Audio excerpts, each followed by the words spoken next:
So tag fighters have been making a big splash lately. This year, Nen Impact and 2XKO launched, while Marvel Tokon and Invincible Versus are set to arrive next year. Additionally, Dragon Ball FighterZ has received an update with a new character scheduled to arrive early next year. Even my last two videos have been on tag fighters, both old and new. However, in this video, I'm going to talk about a tag fighter that got overshadowed by its big brother. Similar to MVCI, but surprisingly had the same developers as Dragon Ball FighterZ. That game would be Blaze Blue Cross Tag Battle. I want to say straight off the bat, I love this game. Everything from the mechanics, roster, and presentation made for something that had the potential to stand out. The biggest selling point for me was the inclusion of Persona and Ruby characters. Despite this game having many positives, some negatives weren't just due to competition, such as sprites over 3D models, poor netcode, and the lack of Ruby characters. That being said, sit back and relax while I talk about why BBTAG is one of the best fighting games made by Arc System Works. Let's begin with what's arguably the game's biggest selling point. Its large roster from 4 different IPs, those being the Blaze Blue series, Persona 4 Arena, Under Night in Birth, and Ruby. In any crossover game, it's important to nail the roster by ensuring there's a good mix of fan favorites and unique characters.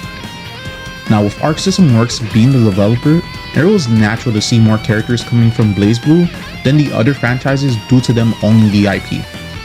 But at launch, the lack of Ruby characters was particularly concerning, to say the least.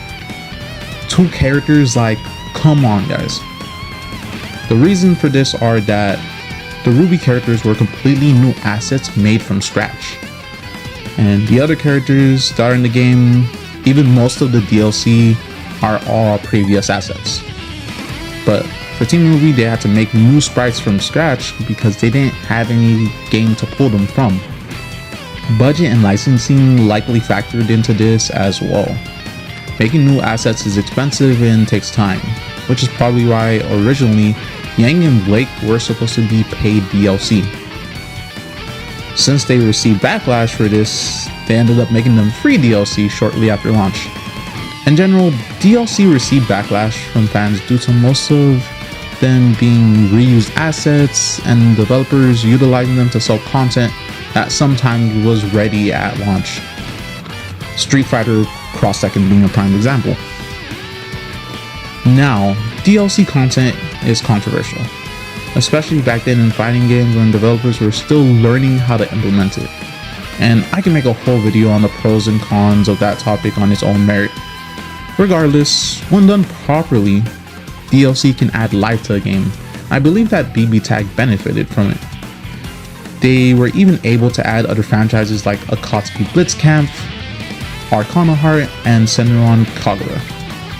Even though they stumbled when it came to their plans on rolling out extra characters, the characters they added did keep players engaged, and with the 2.0 announcement, it allowed you to buy the game with all of them bundled for a reduced price. Next up would be the decision to use sprites over 3D models. Typically, modern games that use sprites as pixel or 2D style graphics tend to be seen as cheap and archaic when it comes to your casual gamer. Understand, I'm in no way knocking this visual style. Just this year, phenomenal games like Ninja Gaiden Ragebound, Shinobi Arbiter of Vengeance, Marvel Cosmic Invasion, and Hollow Knight Silksong have been released to high praise and positive reception. Nevertheless, the getting going with the style after the release of Dragon Ball FighterZ in the same calendar year was going to make it appear inferior in comparison. Especially when you see that the majority of the game was made using old assets.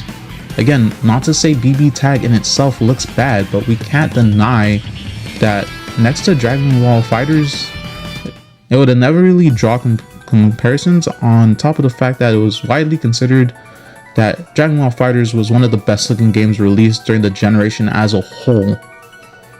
I think it's also safe to assume that BBTAG was worked on with a limited budget due to the previously mentioned use of old assets, a lack of marketing, and like that initial $50 price point. In my opinion, sprite-based fighting games still have their place.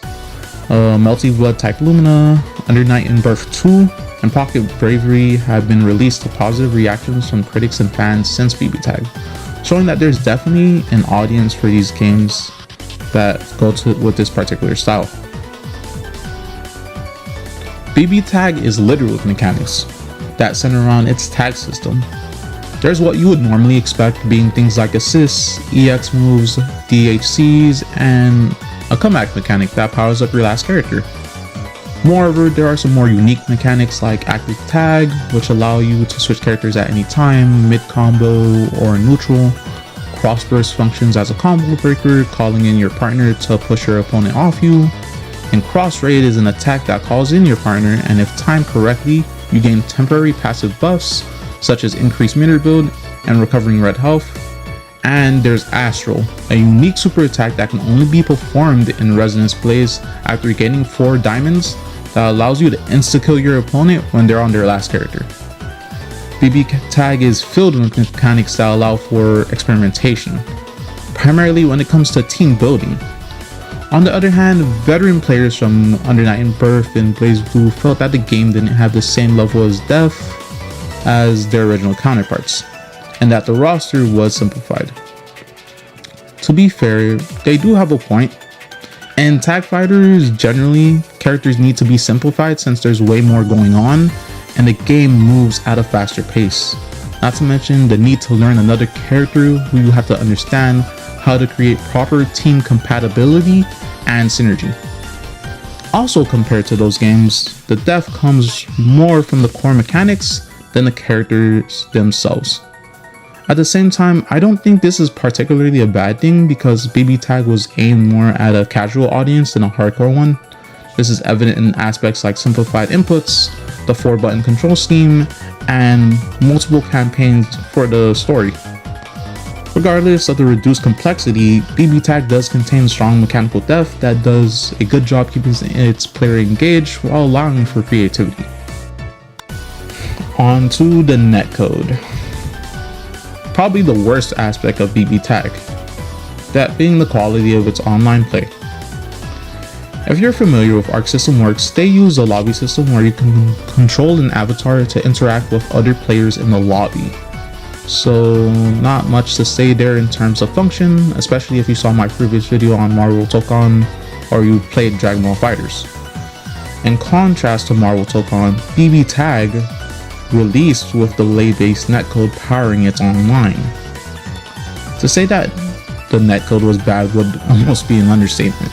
Constant stutter and delay plagued matches with other players and were near unplayable unless you had a wired connection. It's actually ironic because ArcSys is now known for making the best rollback netcode in the industry now, but things were very different back in 2018. Quality online play was unfortunately the exception and not the rule, and BBTAG definitely was not the exception. Usually that would be the end of the section of this video. Oh, the game had good/bad netcode for reasons A plus B plus style at the time. This time that won't be the case because in 2022 BlazBlue CrossTag actually got an update that added rollback netcode.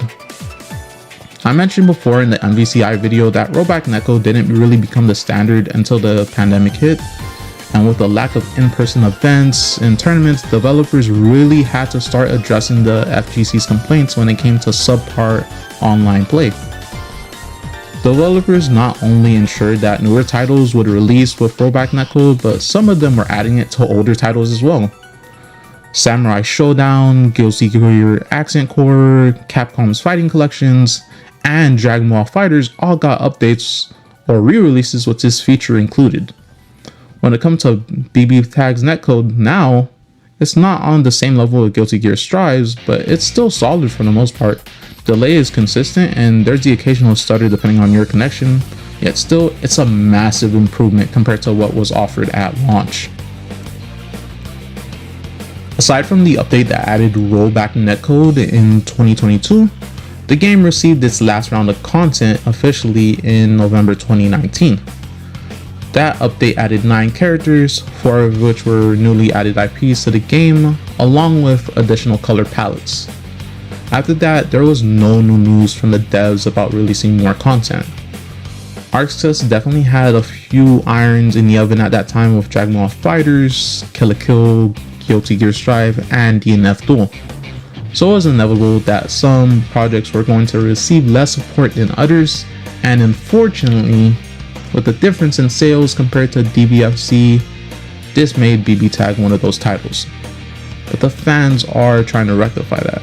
Similar to the MVCI Beyond's community-made update, the BBTAG 3.0 project was released earlier this year and adds balance changes mainly in the form of buffs to the majority of the roster and adds Talkaka from the BlazBlue series as a playable character, while hinting with that there's more plans for adjustments in characters down the road.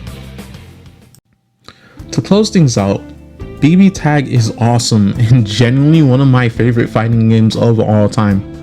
There's a huge selection of characters, deep yet accessible gameplay, and a charming presentation that holds up really well. Not to mention the fact that Noggle made the 3.0 update, making it another reason for you to check it out if you haven't. It's a shame that its DLC controversy put such a damper on an amazing game, especially with practices of announcing DLC before a game launches being the norm in the current landscape. Despite that, I think this game is more than worthy of your attention if you're an anime or fighting game fan, and it goes on sale regularly on Steam and even the PlayStation Store, as well as the Switch eShop. In the landscape of team fighting games, BBTAG is still a crossover ready to tag in. Thanks for watching. If you liked this video, leave a thumbs up and subscribe for more content like this, and see you guys in the next video. Peace.